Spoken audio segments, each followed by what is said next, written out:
오늘 하나님께서 저와 여러분에게 주시는 말씀은 시편 42편 1절에서 5절 말씀입니다. 한 절씩 교독하고 마지막 절은 함께 읽겠습니다. 하나님이여 사슴이 시냇물을 찾기에 갈급함같이 내 영혼이 주를 찾기에 갈급하니이다.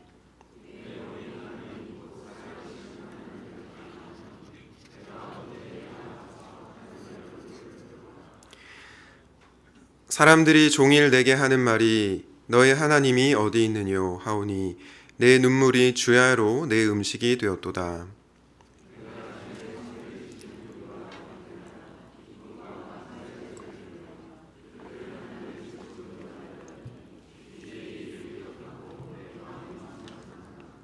함께 읽겠습니다.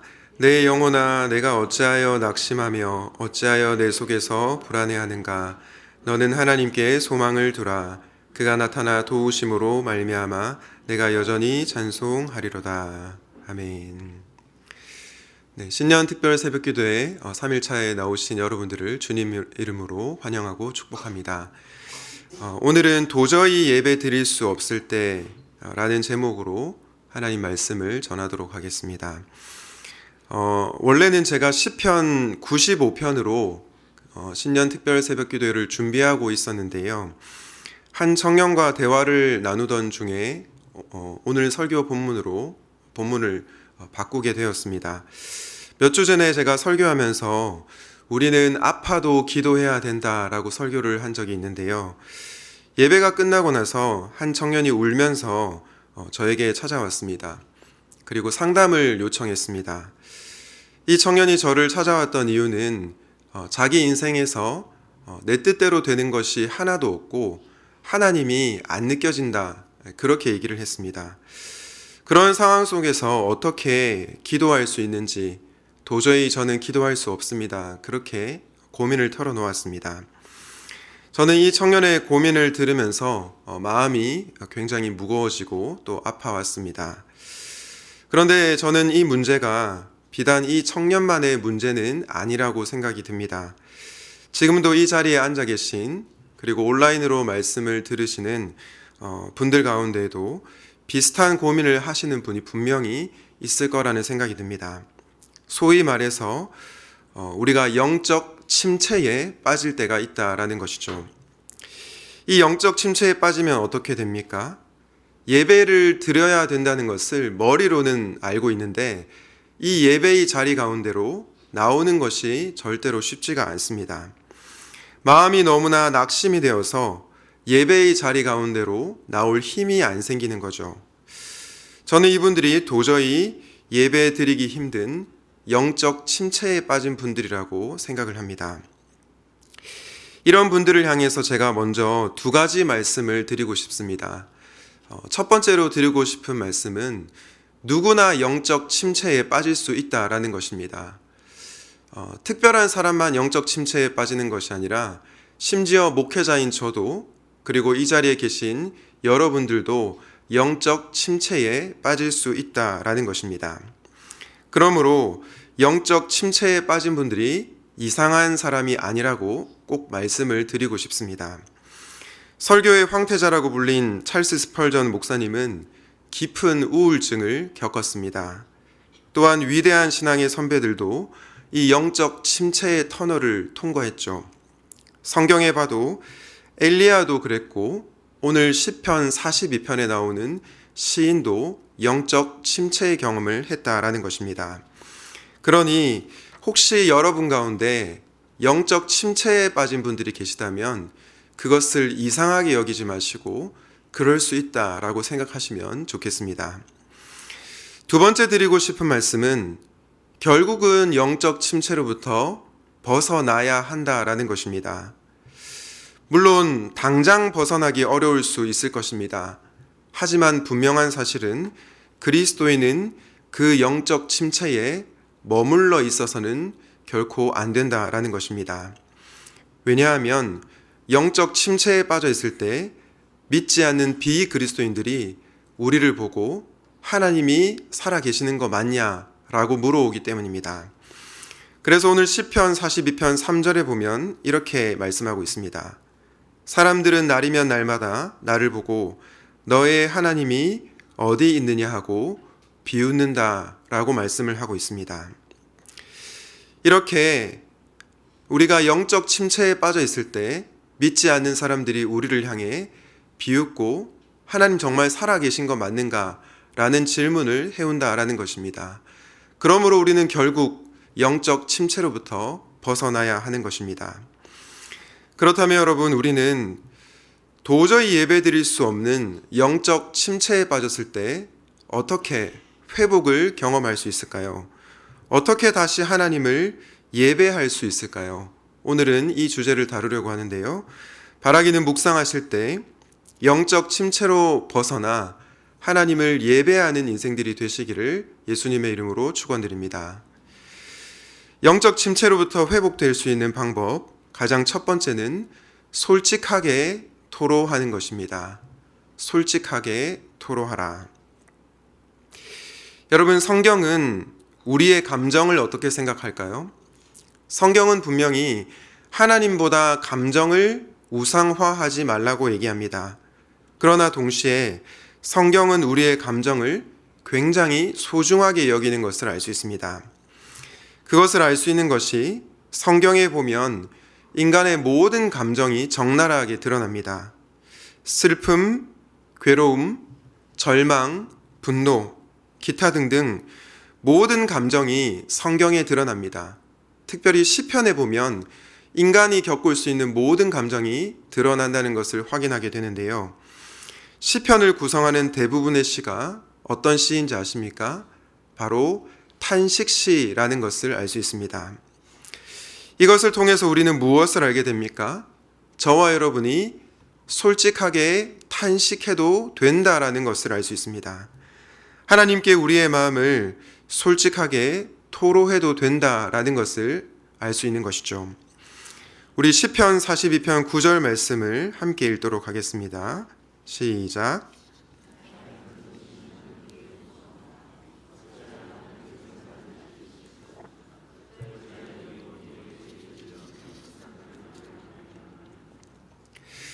여러분, 시인이 지금 하나님께 어떻게 토로하고 있습니까? 하나님, 어찌하여 나를 잊으셨습니까? 어찌하여 저는 슬픈 나날을 보내야 합니까? 라고 솔직하게 자신의 감정을 토로하고 있습니다. 어떻게 시인이 이렇게 할 수 있었던 것일까요? 그는 하나님께서 자신의 감정을 받으시는 분이심을 믿었기 때문입니다. 나의 답답함, 아픔을 하나님께서 존중하신다는 확신이 있었기 때문이죠. 그래서 다른 사람에게 찾아가 그 답답한 마음과 아픈 심정을 토로한 것이 아니라 하나님께 그 마음을 토로하고 있다는 것을 알 수 있습니다. 아까 몇 주 전에 한 청년이 저를 찾아왔다고 말씀드렸습니다. 이 청년이 저에게 말했습니다. 목사님, 저는 하나님이 너무나도 원망스럽습니다. 그래서 제가 이 청년에게 이렇게 말했습니다. 저도 그런 시절이 있었습니다. 그 원망스러운 마음을 하나님 앞에 솔직하게 토로해 보시면 좋을 것 같아요. 라고 얘기를 했습니다. 여러분, 제가 좋아하는 목사님 중에 노진준 목사님이란 분이 계십니다. 예전에 청년의 수련회에 오신 적도 있는데요. 이분이 하나님은 공평하신가? 라는 질문에 하나님은 공평하지 않다라고 대답을 해서 많은 사람들에게 충격을 주었던 적이 있습니다. 한 번은 어떤 집회에서 뇌병변 장애가 있는 자매가 노진준 목사님을 찾아와서 물었습니다. 목사님, 하나님은 공평하시지 않은 것 같아요. 그런데 이 자매가 목사님께 이 말을 할 때 이 온몸을 비틀면서 막 너무나 힘겹게 하나님은 공평하시지 않은 것 같아요. 이렇게 얘기를 했다고 합니다. 이런 상황에서 하나님 공평하십니다 라고 말을 하는 것은 자매에게 큰 상처를 주는 것이죠. 목사님은 어떻게 대답해야 할지 많은 고민을 했습니다. 그리고 이렇게 말했습니다. 자매님, 이 세상은 정말 공평하지 않은 것 같아요. 하나님도 때로는 공평하지 않은 것 같습니다. 분명히 어떤 사람에게는 5달란트를 주고 또 다른 사람에게는 2달란트 주고 또 어떤 사람에게는 한 달란트만 주시죠. 이런 점에서 하나님 공평하지 않습니다. 하지만 하나님은 한 달란트 주신 사람에게 5달란트, 2달란트 남겨오라고 하시지 않습니다. 그저 한 달란트만 남겨오라고 하시죠. 이런 측면에서 하나님은 세상과 달리 공평하신 하나님이십니다. 이 세상은 한 달란트 가진 사람에게 더 많은 것을 남기라며 인간 승리를 강요하지만 하나님은 우리 각자 가진 모습 그대로 우리를 사랑하시기 때문입니다. 라고 답변을 했다고 합니다. 여러분, 저는 이 목사님의 답변이 우리 하나님의 마음을 담은 답변이라고 생각을 합니다. 하나님은 우리가 고난당할 때 어찌하여 나를 잊으셨나이까? 하나님 정말 공평하신 분 맞으십니까? 라고 하는 질문에 너 어떻게 그런 질문을 하느냐라고 말씀하시는 분이 절대 아니시라는 것입니다. 오히려 그런 답답함과 애통함을 가진 저와 여러분을 이해하시고 위로하시는 분이라는 것이죠. 이런 측면에서 저는 여러분들이 도저히 예배 드릴 수 없을 때 이 예배의 자리 가운데로 나와 솔직하게 여러분의 감정을 그분 앞에 토로하시면 좋겠습니다. 바라기는 낙심과 좌절의 순간에도 하나님 앞에 솔직하게 토로하는 가운데 영적 침체로부터 벗어나게 되시기를 예수님의 이름으로 축원드립니다. 도저히 예배 드릴 수 없을 때 우리는 어떻게 하나님 앞에 반응해야 할까요? 두 번째인데요, 바로 자아를 꾸짖는 것입니다. 자아를 꾸짖으라. 앞서 제가 성경은 우리의 감정을 굉장히 소중하게 여긴다고 말씀을 드렸습니다. 그래서 우리의 모든 감정을 하나님 앞에 솔직하게 토로할 수 있다고 말씀을 드렸죠. 그런데 여러분, 이 말을 오해하지 마십시오. 이 말을 오해해서 부정적인 감정의 지배를 받으며 살아야 한다고 생각해서는 절대로 안 됩니다. 여러분, 한번 생각해 보십시오. 오랜 기간 슬픔과 아픔과 분노의 감정에 빠져 있는 사람들을 떠올려 보십시오. 이 감정의 수렁에서 벗어나지 못하고 우리는 더 깊은 영적 침체의 상태에 빠질 수 있습니다. 그래서 솔직하게 우리의 감정을 토로하는 것과 동시에 자아를 꾸짖을 필요가 있다라는 것입니다. 그것이 바로 우리의 부정적인 감정에서 벗어날 수 있는 비결이라는 것이죠. 우리 시편 42편 5절 상반절 말씀을 함께 읽도록 하겠습니다. 시작.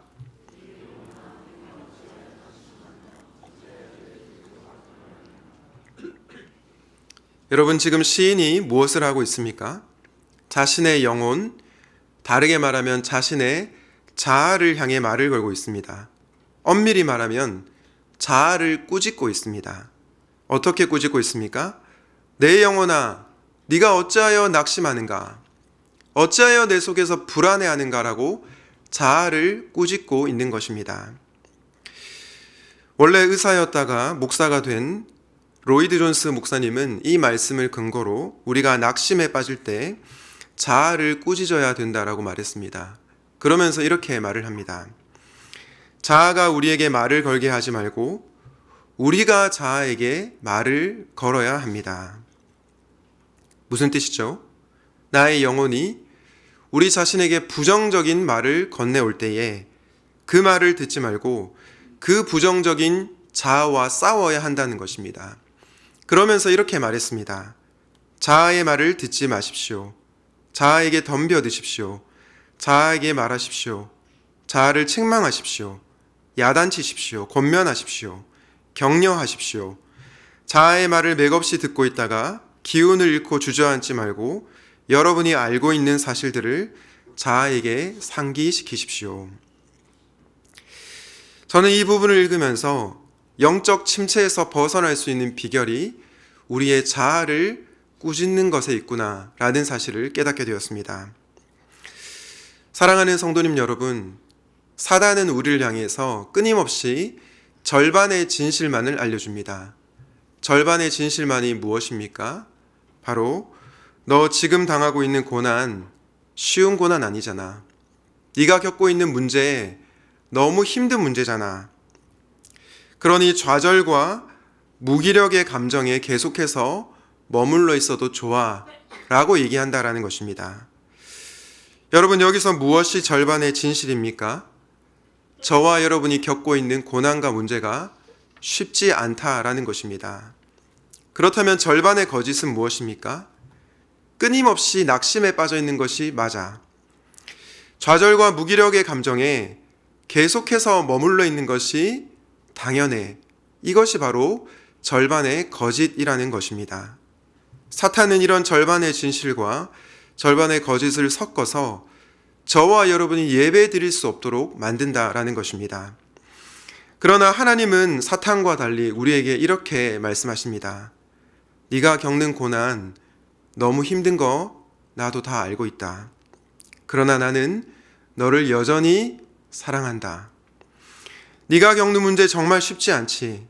그러나 나는 너를 다시 회복시킬 것이다 라고 말씀하신다라는 것입니다.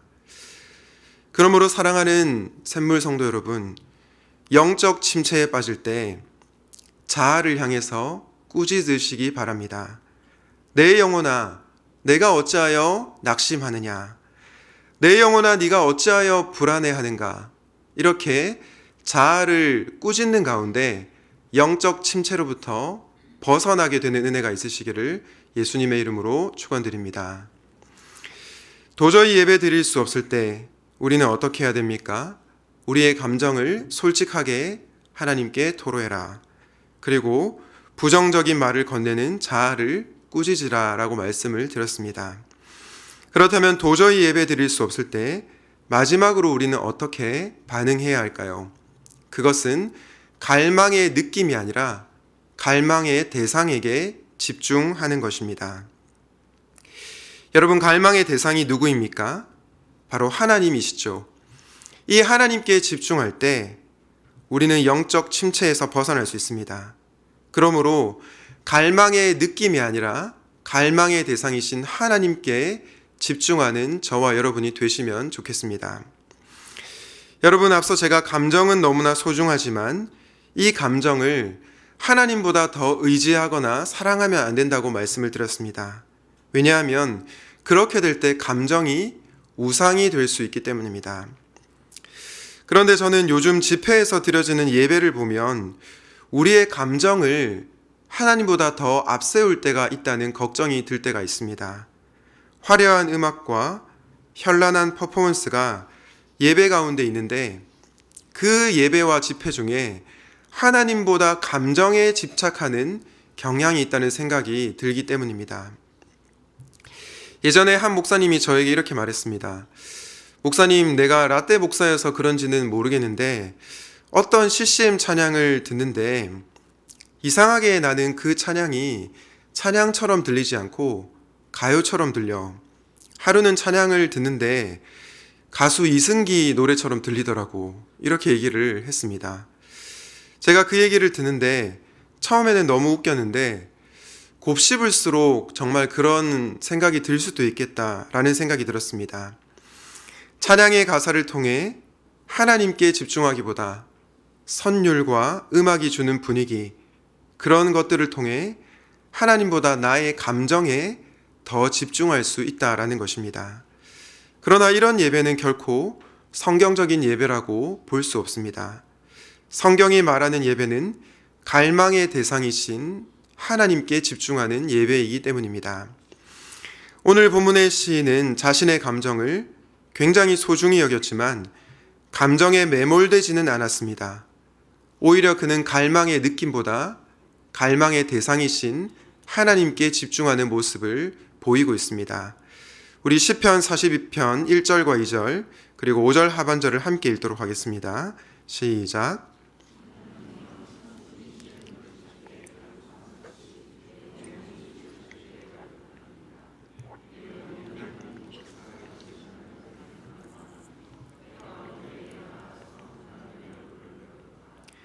너는 하나님께 소망을 두라. 그가 나타나 도우심으로 말미암아 내가 여전히 찬송하리로다. 여러분, 시인이 지금 누구를 찾고 있습니까? 하나님을 찾습니다. 감정이 아니라 하나님을 찾고 있습니다. 그래서 그는 목마른 사슴이 시냇물을 찾듯이 내가 하나님을 갈망한다라고 얘기하고 있습니다. 또한 시인은 누구에게 소망을 두고 있습니까? 자신의 감정에 소망을 두고 있지 않습니다. 감정의 주인이신 하나님께 소망을 두고 있습니다. 그리고 그분이 여전히 나타나 나를 도우실 것을 믿고 하나님을 찬송하고 있습니다. 이것이 바로 갈망의 느낌이 아니라 갈망의 대상이신 하나님께 집중하는 예배자의 모습인 것입니다. 유진 피터슨 목사님께서 한길 가는 순례자라는 책에서 이렇게 말을 했습니다. 우리는 한 작가가 일컬은 대로 감각의 시대를 살고 있다. 그렇게 하고 싶다고 느끼지 못하면 그렇게 할 명분도 없다고 생각한다. 그러나 성경은 다르게 말한다. 느낌을 통해 행동으로 나아가는 것보다 행동을 통해 느낌을 얻는 것이 훨씬 빠르다. 예배는 예배 행위로 표현된 하나님에 대한 감정이 아니라 하나님을 향한 감정을 발전시키는 행위이다. 라고 말을 했습니다. 여러분, 정말로 탁월한 통찰 아닙니까? 저는 이 부분을 읽으면서 특별히 현대 교회가 이 유진 피터슨 목사님의 말에 귀를 기울여야 된다라는 생각이 들었습니다. 왜냐? 우리도 하나님을 향한 감정을 발전시키는 행위인 예배에 집중하기보다 하나님에 대한 감정에 집중할 때가 너무나 많기 때문입니다. 그러나 이렇게 해서는 절대 우리의 예배를 회복할 수가 없는 것입니다. 사랑하는 성도님 여러분, 여러분은 갈망의 느낌에 집중하십니까? 예배 드릴 때 느껴지는 여러분의 필에 꽂히십니까? 아니면 갈망의 대상이신 하나님께 집중하고 있습니까? 감정에 매몰되어 있습니까? 아니면 감정의 주인이신 하나님을 바라보고 있습니까? 우리가 영적 침체에 빠져 있을지라도 우리의 소망 되시는 하나님을 바라볼 때 저와 여러분은 영적 침체에서 회복되게 될 것입니다. 그러므로 갈망의 느낌이 아니라 갈망의 대상이신 하나님께 주목하는 여러분 되시기를 예수님의 이름으로 축원드립니다. 말씀을 맺겠습니다. 오늘은 도저히 예배 드릴 수 없을 때라는 제목으로 말씀을 전했습니다.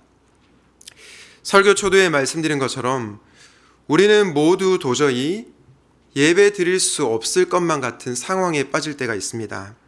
그러나 우리는 그 영적 침체로부터 벗어나야 합니다. 벗어나기 위해서 우리의 감정을 솔직하게 토로할 필요가 있고요. 또한 동시에 그 부정적인 감정이 우리를 지배하지 않도록 자아를 꾸짖을 필요가 있습니다. 나아가 갈망의 느낌이 아니라 갈망의 대상이신 하나님께 집중해야 합니다. 그때 우리는 예배를 회복할 수 있습니다. 제가 설교 초두에 영적 침체에 빠진 한 청년의 이야기를 했습니다. 그런데 참 감사한 것이 이 청년이 송구영신 예배를 드리고 저에게 와서 목사님, 제가 회복이 되었습니다 라고 얘기를 하는 것입니다. 저는 솔직히 좀 놀랐습니다. 왜냐하면 몇 주 전만 해도 이 청년이 목사님, 저는 하나님이 느껴지지 않습니다 라고 얘기를 했기 때문입니다. 그런데 다시 영적으로 회복이 되었다라고 말을 하니 저도 놀라게 되었습니다. 여러분, 무엇이 이 청년을 회복시킨 것일까요? 바로 예배입니다. 도저히 예배 드릴 수 없는 그 순간에도 이 청년은 예배를 드렸기에 예배 가운데 하나님께서 이 영혼을 만져주시는 것을 경험했던 것입니다. 저는 이것을 보면서 정말로 예배가 중요하다는 생각이 들었습니다. 한 번의 예배가 죽은 영혼을 살릴 수 있구나라는 확신을 갖게 되었습니다. 제가 늘 하는 말이지만 내가 예배를 지키는 것이 아니라 예배가 나를 지킵니다. 우리가 예배를 지키는 것이 아니라 예배가 저와 여러분을 지킨다라는 것입니다. 그러므로 도저히 예배 드릴 수 없을 때라도 예배하는 인생들이 되시기 바랍니다. 솔직하게 토로하고 자아를 꾸짖으며 갈망의 대상이신 하나님께 집중하시기를 바랍니다. 그래서 여러분의 예배가 회복되고 영적 침체로부터 벗어나게 되는 놀라운 은혜가 여러분 가운데 임하시기를 예수 그리스도 이름으로 축원드립니다. 아멘. 오늘 말씀을 기억하면서 함께 목마른 사슴 찬양하도록 하겠습니다.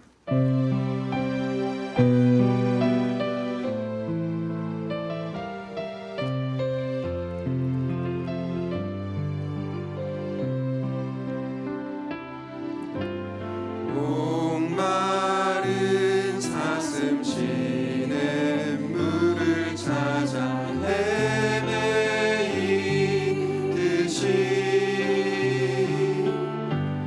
내 영혼 주를 찾기에 갈등하나이. 목마른 사슴 시냇물을 찾아 목마른 사슴 시냇물을 찾아 헤매이듯이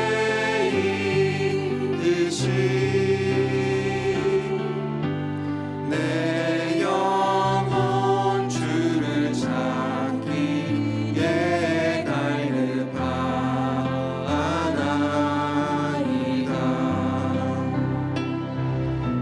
주님만이 나의 힘, 나의 방패, 나의 참 소망. 나의 몸 정성 다 바쳐서 주님 경배합니다.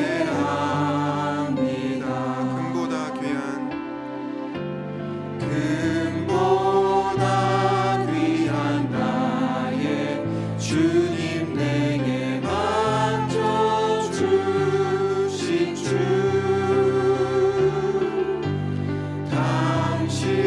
당신만이 나의 기쁨 또한 나의 참 보배.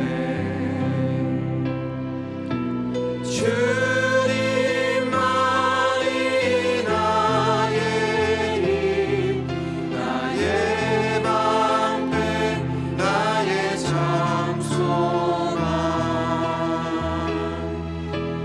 나의 몸 정성 다 바쳐서 주님만이 나의 힘,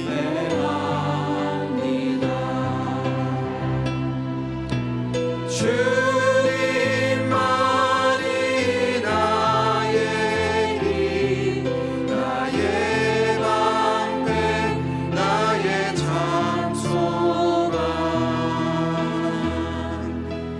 나의 몸 정성 다 바쳐서 주님 경배합니다.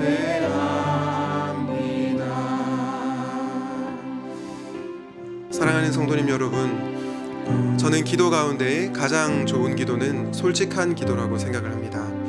혹시 여러분 가운데 예배를 드릴 수 없을 만큼 힘든 어려움을 겪고 있는 분들이 계십니까?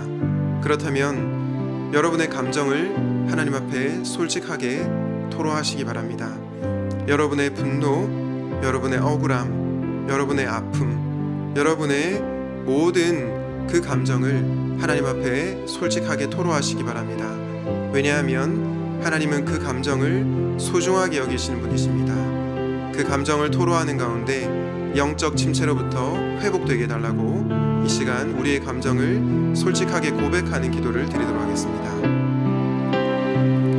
사랑하는 하나님 아버지, 정말로 이 시간 우리가 우리의 감정을 솔직하게 토로하기를 원합니다.